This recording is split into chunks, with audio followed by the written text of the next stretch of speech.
Hello there, lovely people. It's Alex from Nintendo Life here, and today we're going to be talking all about Super Mario Maker 2 and discussing just a couple of bits that we'd like to see in the game. Again, 99% of this is going to be pure speculation. There are a few little bits of evidence here and there, but if you want to see stuff that is guaranteed to be in the game, we've already got a video out about that, but this is more just like a sort of a wish list, if you like. And I think you'll notice that I said we, because yes, I am not alone today. I am joined by the wonderful, the excellent Gavin, who's also from Nintendo Life. Say hello, Gavin. Hello there, everybody. It's an absolute pleasure to be sharing this video space with your lovely self, Alex. Well, it's a pleasure to have you on, and it's always nice to be able to chat about these things back and forth a bit more with someone else, because it generally makes for a better video all in all, I would say, personally. But anyway, we've got a bit of a list, and we are going to basically run off that list, but we have separated it into 3 different categories, haven't we? We have, yes. We've got likely category, things we think are very likely to appear in this next game. And then the possible category, we're not quite sure if they're going to turn up or not. And then finally, the complete pie-in-the-sky outlandish. I thought it was, I really like the idea of talking about some stuff that's really unlikely, but at the same time making sure that everyone knows we're not being serious that we think this is going to be in it. We just really wish, and it's Nintendo, so you never know. A 1 in a million chance is still a chance. And once we've said it, then, maybe that will influence some people, Less likely, but, we can hope and pray, can't we? We'll get Miyamoto on the line. He'll be well up for it. So, okay, let's start off with part 1.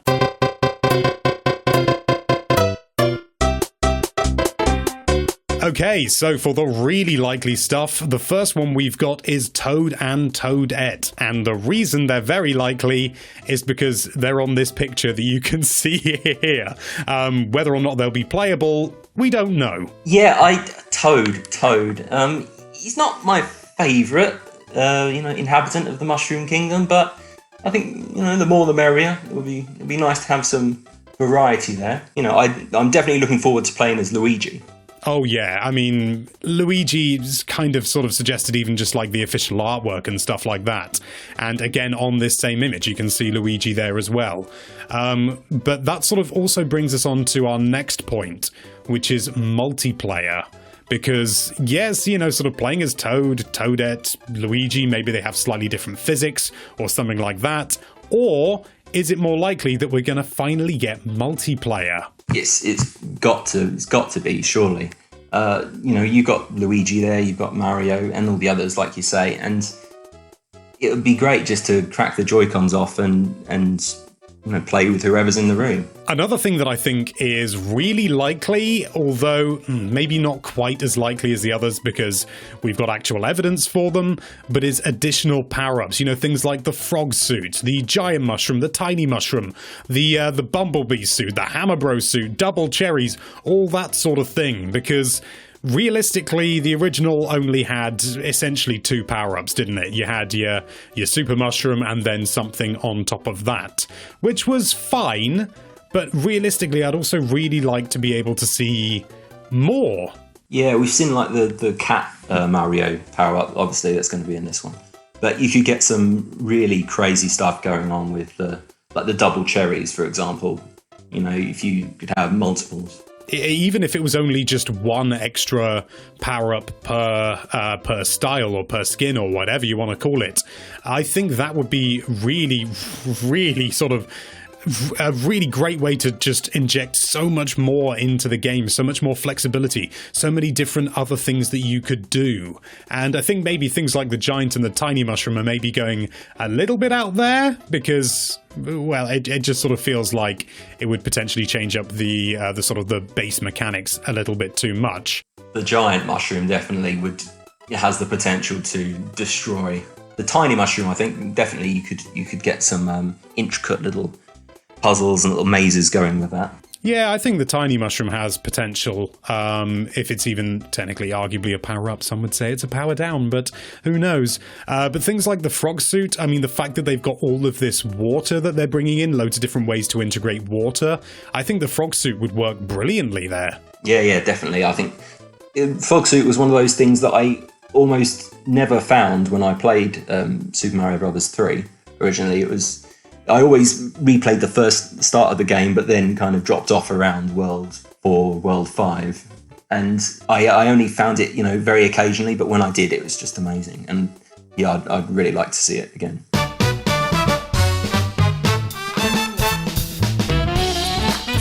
Right, now we're moving on to the possible, where things are maybe less likely than likely. In fact, they definitely are, but I still think have a decent chance of getting in. They're not too out of this world. That comes later. And the first of all is, it's 3 different skins, which we'll discuss in turn, or styles, whatever you want to call them. The first of which is Super Mario Bros. 2, or Super Mario USA, if you live in Japan, in which case... I don't know why you're listening to an English video, but good on you. So Super Mario Bros. 2, obviously there is the issue with things like the fact that the vegetables and things like that you pick up were really quite an integral part of the game. Realistically, it was very, very different. However, you don't necessarily have to include those things, do you? I mean, yes, it would be fantastic if they could integrate all of those slightly unusual mechanics into the other styles or the other skins. But it's not, I don't think it's strictly necessary. I'd be happy, just the skin itself, that would be absolutely fine. Yeah, because it had a strong style to it. I mean, it would be even cooler, in my opinion, simply due to complete bias and nothing else, if we could have the SNES version of it, because that's the one I grew up with, was the SNES version of Super Mario Bros. 2 in All Stars. All-Star one. Yeah, I loved it. Or even just, the ability to switch between All-Star mode and NES mode, although now we're maybe getting slightly verging into outlandish, but that would be cool. Yeah, that'd be good. Also, the Super Mario Bros. 2 had that kind of verticality to it, which it did, again, we're not sure about the exactly what's going on in the new game. With technically, if you can add verticals, we've seen you can do like auto scrolling and things and control that. But if you could, maybe have some more verticality in the levels, that would really suit that, I think. Yeah, absolutely. And I think we've seen a decent amount of verticality, but it's difficult to tell whether it's more than the sort of the 2 screens high that we saw in the original. But it would be a great way to implement it. But anyway, we've also got another style, which is Mario Land from the Game Boy, which is something that in its own right, I mean, just for the fact that you could have a monochrome, or, grayscale if you want to get technical, skin in Super Mario Maker, I think could add some really interesting aesthetic choices, even if realistically there wasn't that much that was too different about things like the Super Mario Land 2, I think, would be the most likely one, rather than the original. Yeah, although...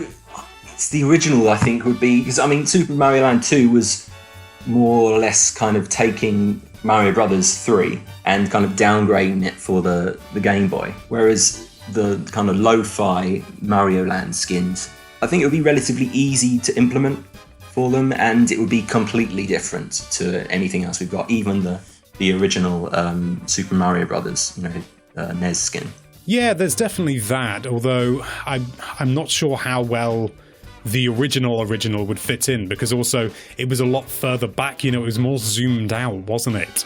Again, It's something that they could just ignore, obviously, just do what they like, but I don't know. I mean, the Super Mario Land original, Super Mario Land 1, did have definitely its own style and its own charms, but I think it would be the second one, if only for the fact that it would mesh in better with the other styles that we have in the original, and indeed Super Mario Maker 2.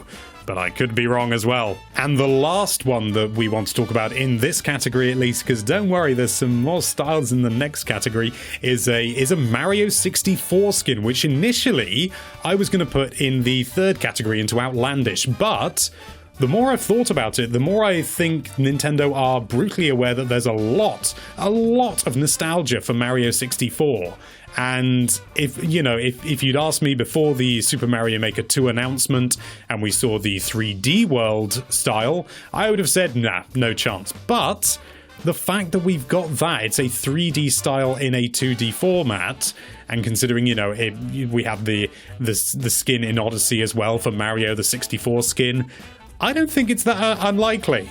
Yeah, I think you're right about the nostalgia, that sort of Nintendo 64, PlayStation era, a polygonal look is kind of coming back now. And yeah, like you say, when I found that hat in Odyssey, that was it. I just played as 64-bit Mario for the rest of the game.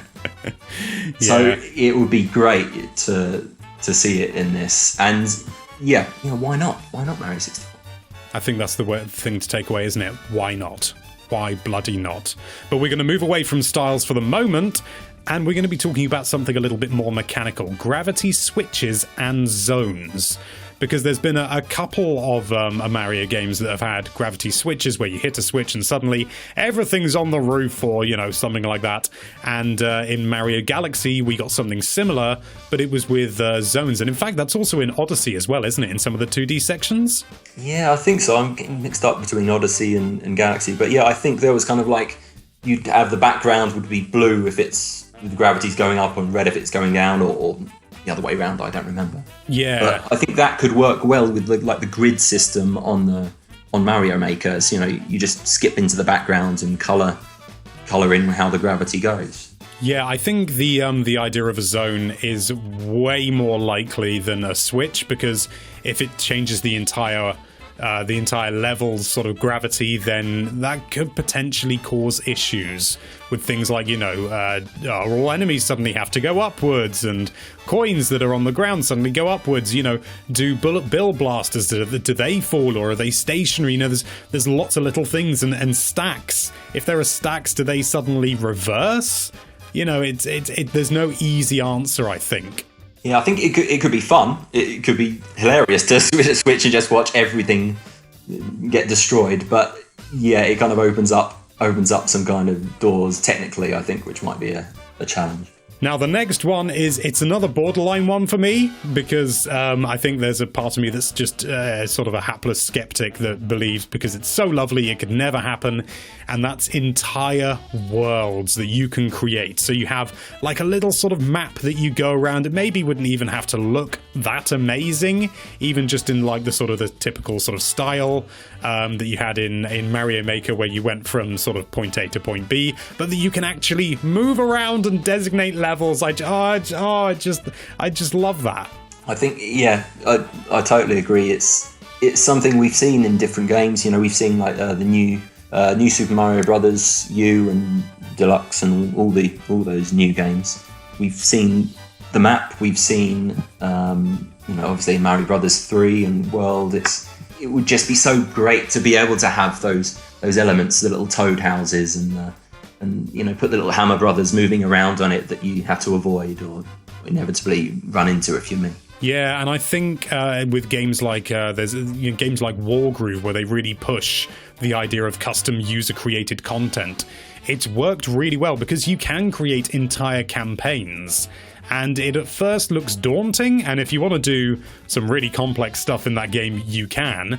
But if you want to keep it simple, you can also do that. And I think something simpler, but sort of being able to create entire worlds, maybe even going so far as to have things like secret exits, multiple routes, toad houses, that would be absolutely amazing. And I think it would give a real sort of girth to the game, a real sort of replayability that was kind of lost in many ways. I think in the original, it was still excellent and still had a huge amount of replayability, but it was all these sort of self-contained levels. You never felt you were playing something that was part of a greater whole.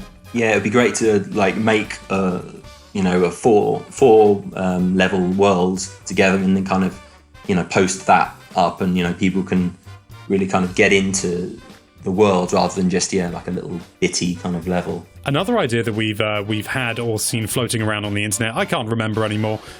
We came up with some of these. Some, I'm sure, came inspired from other areas. So if you think you're hearing duplicates, that'll probably be why, because we've been doing the same research as you. Anyway, is text boxes and things just appearing, giving instructions or anything like that. But there is obviously an inherent issue with that, and that's people using naughty words, which I suppose you could get around if they, you had predetermined messages you could put, or even maybe, sort of things like signs where you put, just like button commands or things like that to give people little hints that maybe, they should be doing this. All of the issues surrounding kind of, like you say, words which are a little bit unsavory, they're solvable, whether you have, an algorithm searching out these words, or like you say, you have a sort of a Dark Souls style kind of palette of different phrases or words that you can construct things with. Maybe that could work into the whole, the Mario Maker kind of spirit. Yeah, I think that would be absolutely fantastic. Another idea we had was, again, we're starting to verge maybe into outlandish, is importing Wii U levels from the original Super Mario Maker, or indeed the 3DS version, maybe at a push. But I don't think from what we've seen they've actually taken anything out. There are obviously going to be some slight changes here and there in the mechanics and the physics, maybe ever slightly. So it's possible that there are certain levels that just flat out wouldn't work or in Super Mario Maker 2 that did work in Super Mario Maker. However, I think maybe if you could import Wii U levels, you could mitigate that by, before you would then upload them again, you have to complete them in Super Mario Maker 2 just to prove that they are possible, or you download sort of like a version that just says it hasn't been completed yet. Because realistically, it's just items on a grid. So I'm sure there's a way, maybe, I'm not a games developer, it could be an entirely different engine that they're using, but I don't think it's too ridiculous to suggest that they could have importing Wii U levels, is it? I don't think so. I mean, you'd imagine they could make some kind of conversion tool, and it would be worth it. I mean, I don't know about you. I spent a long time just noodling around creating stupid levels and things, but there's a lot of time kind of invested in the original, and it would be nice to be able to import those. My Wii U's now, it's in the loft. It's kind of packed away, and it's probably going to stay there. I'm not sure about you, but there's a lot of kind of invested time there, and it would be nice to kind of dig out those masterpieces, because every single one was a masterpiece, I assure you. Oh yeah, it's exactly the same for me. Not a single duff level amongst them. Do not look at previous videos I've done about Super Mario Maker. And the final one that we have on this in this section is music creation tools, because we kind of had that in the original Super Mario Maker, where you'd usually have like an autoplay or an auto scroll level where things would happen, note blocks would be hit and various wonderful things would occur. However, you were very limited then on what you could place in the level. So I like the idea of like a Mario Paint style editor where you can create your own music. It does, of course, open up the door to people creating complete horrible cacophonies that deafen you, but I think, people have been making horrible things in Super Mario Maker long before, Super Mario Maker 2 was even a twinkle in anyone's eye, so I don't think it would be a deal breaker. Yeah, I mean, and also you'd have to think about all of the Axel F levels that you'd be listening to, and all the copyrighted material which would be ripped down immediately. Well, you say that, but is that surely not transformative?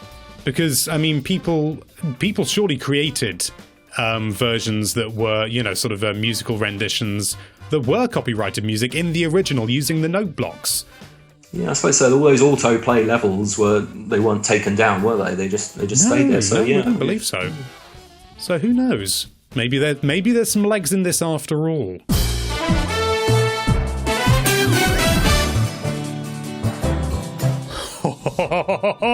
We're here at last. Yes, this is part 3 or section 3. I've lost track of what noun I'm using. This is the outlandish stuff. The stuff that realistically, it's not going to happen. But if it did, wouldn't that be lovely?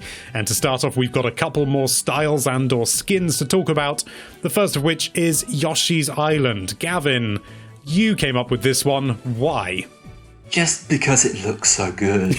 I mean, I'm keep this quiet, but I'm not the biggest fan of the game itself. Mainly because of Baby Mario. You've said it on a video now. Oh, I know. What have I done? It's the actual mechanics of it. I'm just not very good at it. I hate losing Baby Mario and his whining but my God, the whole thing just looks so beautiful. Like, I stuck with that game. I think I completed it on the portable port of it.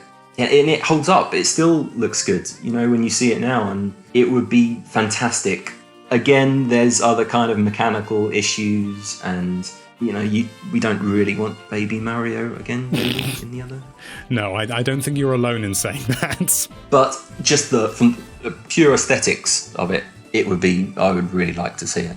And the other one you came up with was?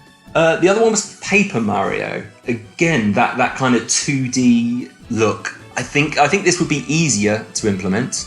Again, not suggesting that the lad's kind of RPG mechanics or turn-based Goomba battles or anything like that. But again, it looks very nice indeed. And I mean, I was just spitballing, but I thought, oh yeah, that's another Mario game that looks pretty nice. Yeah, it's not impossible. My only sort of reservation about it is obviously Paper Mario on the whole is not it's not really a sort of a platforming game, you know, like the other games, so it may feel maybe slightly misrepresentative. You could make the same argument for 3D World, but it was still a platformer, and changing from a 3D to a 2D platformer is not as big a leap as changing from an RPG game to a 2D platformer. And I know Super Paper Mario had, you know, bits and bobs, some of which we'll talk about in a moment, where you did have platforming, and it really was much more of a platformer sort of game with RPG elements.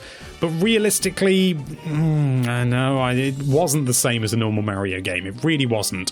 Because another thing that would be interesting to have would be the ability to switch between a 2D and 3D world like Super Paper Mario, which probably is the most outlandish thing on this list, but it's here, so we're going to talk about it, aren't we? This would require some serious, just sheer programming, I think would be difficult for this. And when you take into account how intricate the 2D levels are themselves, and then we just spin that round, so we're looking at it from the side, it's too much, I think. It's too much, yeah. It would be lovely to have, but I just think realistically it would just introduce so many different problems, you know, and then all of a sudden you're adding in an entire third dimension. And I know it wasn't like the leap between a 2D Mario and Mario 64, because it just sort of extended things out backwards, and there wasn't a huge amount in terms of like verticality from that side. But you'd have to do slopes. You can't do slopes. We've got slopes. We can't have that taken away from us. Oh no, it's slopes or 3D. Oh, okay, you are. Yeah, we need the slopes, definitely. We need the slopes. There's one more thing on our list, which is mystery costumes carrying across different skins stroke styles. So rather than just, you know, being able to have Link or Pikachu or anything like that, or Charizard in just simply the original 8-bit, moving that over to the 16-bit, and, you know, even going so far as to the 3D world, or maybe just one or two of them. I don't see it happening for the simple reason that it just seems like way too much work for something that really, at the end of the day, doesn't change the game at all. It's just something, you know, you look like Charizard or Nez or Dr. Kawashima, and you make funny noises when you jump, but that's it. It doesn't change anything mechanically. Yeah, I remember playing the original one and, like, you know, getting the little Sonic mushroom, and suddenly you had Sonic jumping around the Mushroom Kingdom. But it was like kind of little squidgy, sort of Master System-y looking Sonic, and I just kind of wished he was his 16-bit kind of original. I will not hear a word against Master System Sonic. I grew up with that. That was good. I've been toying with doing a video about that, talking about the games, the Sonic games that nobody ever played. Do not take this away from me. So it would be great to have, if not, obviously it's a whole lot of work to make 3D models of the however many 150 mystery mushroom costumes they had. For example, if you could get like a 16-bit Samus or 16-bit Sonic, just maybe if it just pushed them into that style, the sort of the Mario World style, I'd be happy with that. I mean, maybe it's too much to ask. Well, anyway, that's everything on our list. I don't suppose there's anything else that you've thought of in the meantime? I know. I'm just kind of super excited to see what Nintendo are going to come up. I mean, I've rewatched that video several times, kind of picking away little bits of it to get hints, but I think that's probably enough. Yeah, for today. I've just seen the recording time, so yes, this is probably enough. But anyway, Gav, thank you so much for coming along and helping me out with this video, if I can get my words out. No problem at all. Thank you very much for having me. It's been a pleasure. You are very welcome, and thank you so much for watching. Let us know what you think of this entire video down there in the comments, or anything that you'd like to see, even if it does fall into category 3. And then why don't you build that subscribe button out of a series of interesting looking tiles that weren't in the original Super Mario Maker, and be sure to check out nintendolife.com for all sorts of lovely Nintendo related content. Thank you again for watching. Bye bye.